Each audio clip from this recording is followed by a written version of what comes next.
Bien-aimé dans le Seigneur, je te salue. Sois béni au nom de Jésus-Christ. Nous voulions continuer à mettre en pratique la parole de Dieu qui se trouve dans le livre des Actes des Apôtres. Tu vas ouvrir rapidement la Bible dans le livre de Actes 3, du premier verset au 26e verset, c'est-à-dire tout le verset. Acte 3, du premier verset au 26e verset, il est écrit: Pierre et Jean montaient ensemble au temple à l'heure de la prière. C'était la 9e heure. Il y avait un homme boiteux de naissance qu'on portait et qu'on plaçait tous les jours à la porte du temple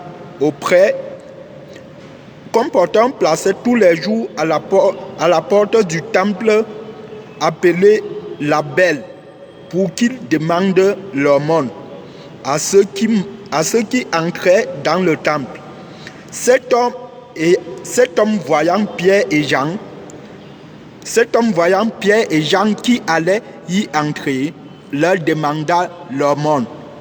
Pierre, de même que Jean, fixa les yeux sur lui et dit: Regarde-nous. Et il les regardait attentivement, s'attendant à recevoir d'eux quelque chose.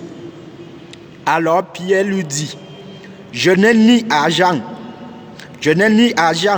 ni or, mais ce que j'ai, je te donne. Au nom de Jésus-Christ de Nazareth, lève-toi et marche. Et le prenant par la main droite, il le fit lever. Au même instant, ses pieds et ses chevilles devinrent fermes. D'un saut, il fut debout et il se mit à marcher. Il entra avec eux dans le temple, marchant, sautant et louant Dieu. Tout le monde le vit marchant et louant Dieu. Il reconnaissait que c'était celui qui était assis à la belle porte du temple pour demander l'aumône, et ils furent remplis d'étonnement et de surprise au sujet de ce qui lui était arrivé.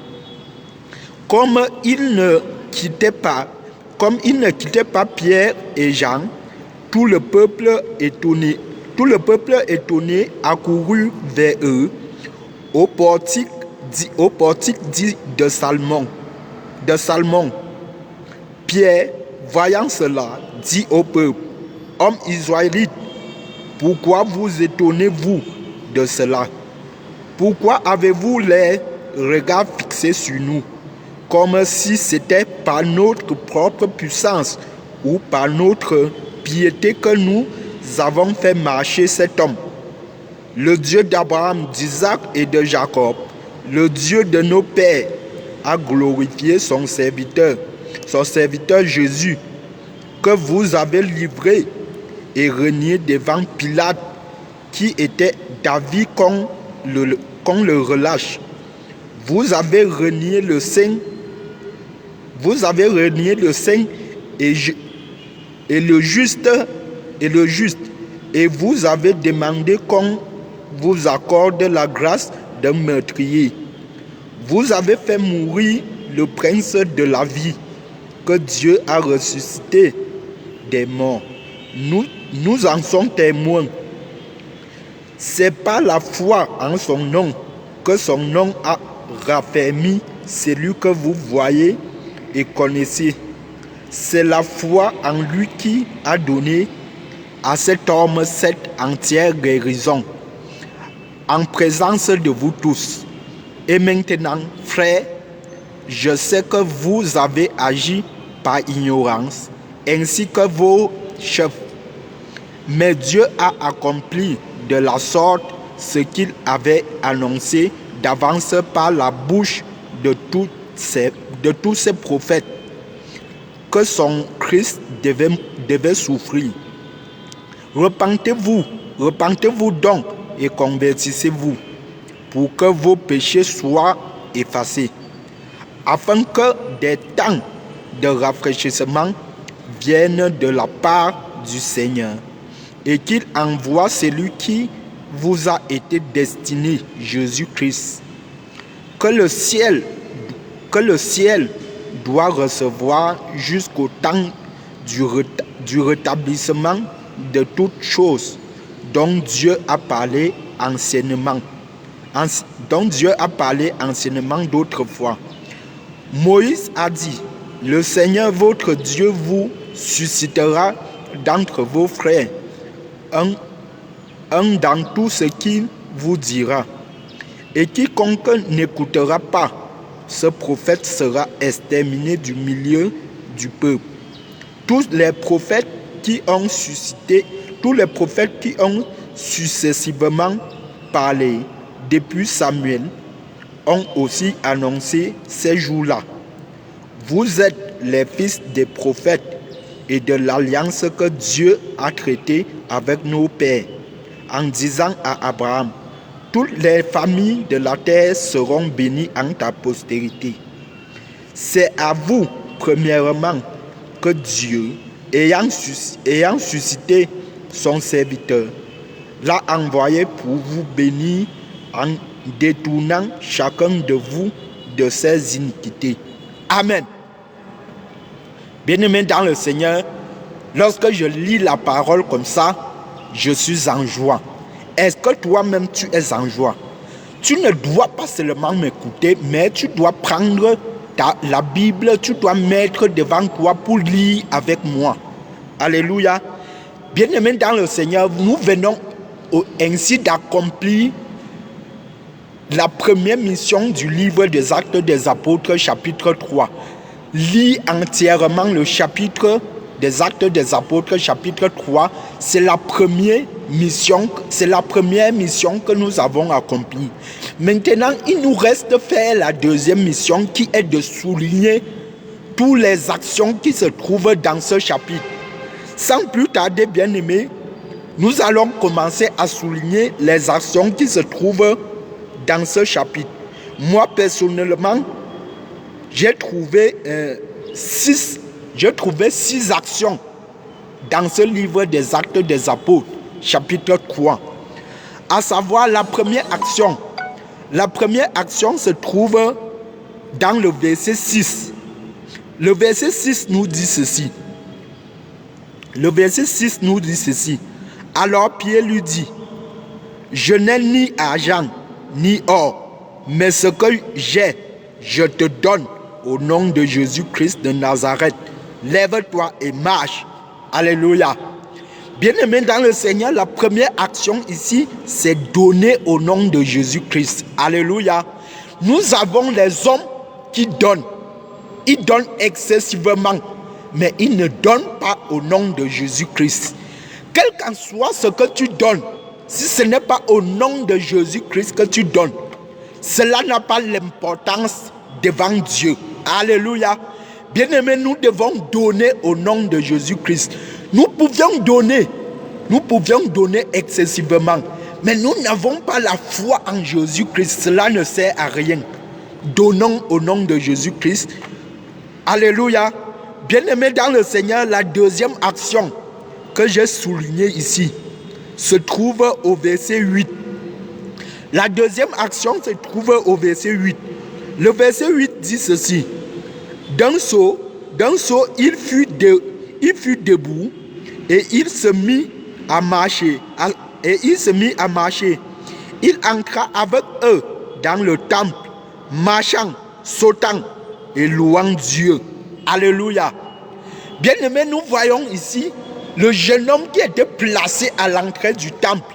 Lorsque Pierre et Jean ont délivré ce jeune homme, il est entré au temple avec eux et en entrant au temple, il s'est mis à marcher, sauter et louer Dieu. Alléluia. Bien-aimé, l'action qui se trouve dans ce verset, c'est la louange, l'action de louange, louer Dieu. Est-ce que toi tu loues Dieu? Et comment louer Dieu, bien-aimé? Bien-aimé, la Bible me dit que Chantez les cantiques au Seigneur, vous tous qui êtes en joie. Bien-aimé, tu dois louer le Seigneur au travers des cantiques.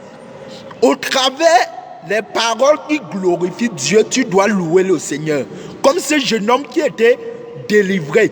Il louait Dieu, il sautait, il marchait. Alléluia. Bien-aimé, la deuxième action que nous devions faire, et ces actions dont nous sommes en train de souligner ici, nous devions mettre ça en pratique aujourd'hui. Nous devions louer Dieu. Alléluia.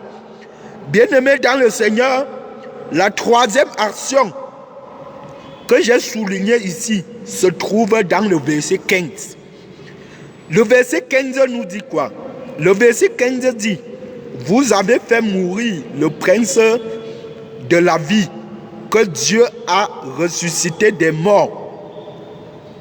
Nous en sommes témoins. Alléluia. Relisons encore. Verset 15 nous dit ceci: vous avez fait mourir le prince de la vie que Dieu a ressuscité des morts. Nous en sommes témoins. Alléluia. Bien-aimé, la troisième action ici, c'est être témoin. Alléluia. Bien-aimé dans le Seigneur, dans le livre des Actes des Apôtres, chapitre 2, nous avons parlé d'être témoin de la mort et de la résurrection de Jésus. Ici, au chapitre 3, il nous parle aussi d'être témoin de la mort de Jésus-Christ et de sa résurrection. Bien-aimé, je suis témoin que Jésus-Christ est mort, il a été enseveli et il est ressuscité. Aujourd'hui, il est assis à la droite du Père le Tout-Puissant. Est-ce que toi-même, tu es témoin de la mort de Jésus? Est-ce que tu es témoin que Jésus est ressuscité pour que tu sois sauvé? Est-ce que tu es témoin? Si tu n'es pas témoin aujourd'hui, tu dois être témoin de cette résurrection. Alléluia. Tu dois être témoin de la mort et de la résurrection de Jésus-Christ. Bien-aimés dans le Seigneur, nous passons à la quatrième action.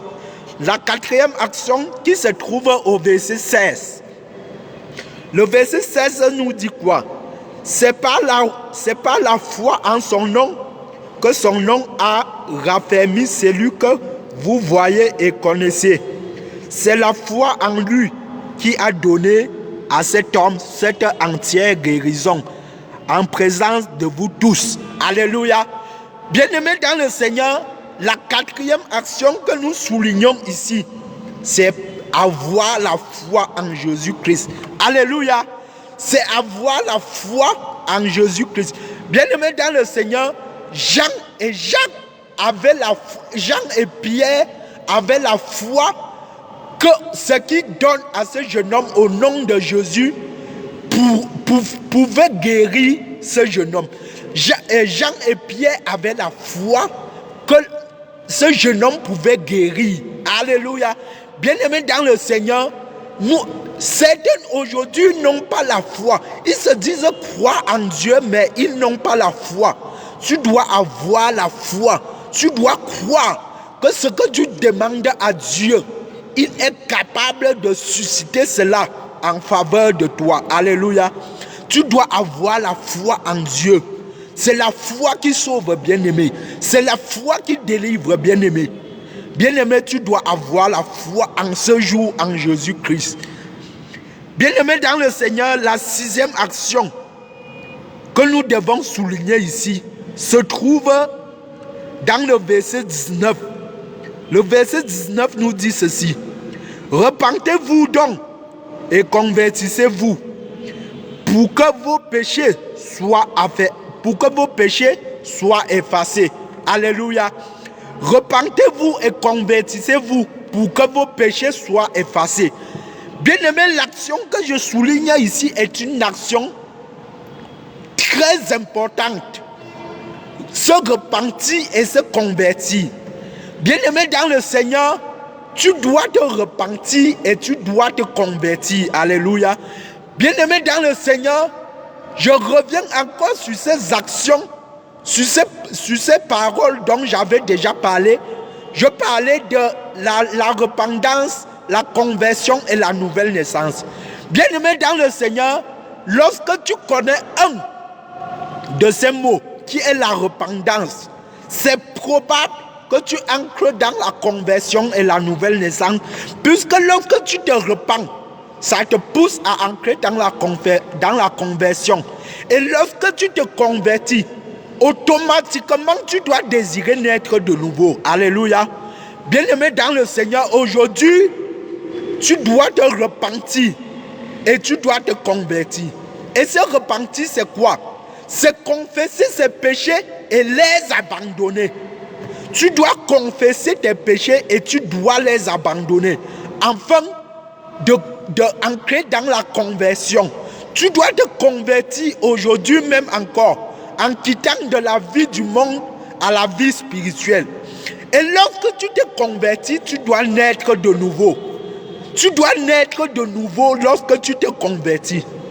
Naître de nouveau, c'est-à-dire tu ne dois plus naître dois plus naître dans ce monde, tu dois naître dans le monde spirituel. Et naître dans le monde spirituel, tu as besoin de la parole de Dieu, comme nous sommes en train de faire ici. Tu as besoin de cette parole et tu as besoin du Saint-Esprit pour naître dans le monde spirituel.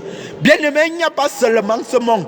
Au-delà de ce monde, il y a un autre monde qui est le monde spirituel, qui est composé des anges, et des sorciers. Alléluia.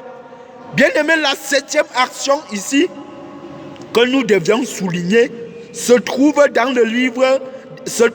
le verset 22. Le verset 22 dit quoi? Le verset 22 nous dit: Moïse a dit, le Seigneur votre Dieu vous suscitera d'entre vos frères un prophète comme moi. Vous l'écoutez, vous l'écouterez dans tout ce qu'il vous dira. Amen. Bien-aimés dans le Seigneur, l'action que je souligne ici, c'est que nous devions écouter les hommes de Dieu. Ce que les hommes de Dieu disent, nous devions écouter. Bien-aimés, aujourd'hui, il y a eu confusion dans la vie de certains. On n'écoute plus les hommes de Dieu. Nous ne prenons plus la peine d'écouter les hommes de Dieu. Oui, c'est vrai, il y a certains hommes de Dieu entre parenthèses, qui sont les escrocs, qui sont devenus les arnaqueurs, de telle sorte que certains ont de la peine à les écouter. Bien-aimé dans le Seigneur, tu t'imagines un homme de Dieu, un jour j'ai appris qu'un homme de Dieu dit à son fidèle que le Seigneur m'a révélé que ton mari est un faux mari. Tu dois quitter près de ce mari. Bien-aimé dans le Seigneur, est-ce que c'est encore un homme de Dieu? Est-ce que c'est encore un homme de Dieu qui déclare que tu dois quitter à côté de ton mari? Tu dois demander le divorce. Parce que le Seigneur lui a révélé que ton mari est un sorcier. Bien-aimé dans le Seigneur, est-ce que les serviteurs, entre parenthèses comme ça, nous devions les écouter? Bien-aimés, nous devions avoir le discernement afin de connaître qui sont les hommes de Dieu aujourd'hui. Puisqu'il y a eu, aujourd'hui nous avons les faux hommes de Dieu. Ceux qui se disent hommes de Dieu, or que ce sont les arnaqueurs. Ce sont les escrocs. Bien-aimés dans le Seigneur, écoutons les hommes de Dieu et les vrais hommes de Dieu. N'écoutons pas les hommes de Dieu qui se lèvent un beau matin et acceptent le nom de pasteur, or ils ne sont pas pasteurs. Bien-aimés dans le Seigneur, la dernière action que je veux souligner ici se trouve dans le verset 26. Le verset 26 nous dit: c'est à vous, premièrement, que Dieu, ayant suscité son serviteur, l'a envoyé pour vous bénir, en détournant chacun de vous de ses iniquités. Alléluia. Bien-aimé dans le Seigneur, ici l'action que je veux souligner, c'est que tu dois laisser Dieu te délivrer de toutes tes iniquités. Dieu doit te libérer de toutes tes iniquités. Et pour cela, tu dois laisser ton cœur être disposé à la parole de Dieu. Tu dois laisser tout ton être entière, être disposé en présence de Dieu, afin qu'il te délivre de toutes tes iniquités. Alléluia. Bien-aimé dans le Seigneur, en ce jour, je te bénis encore et je t'exhorte que tu laisses que ces actions, que tu manifestes ces actions en ce jour au nom puissant de Jésus. Shalom à toi.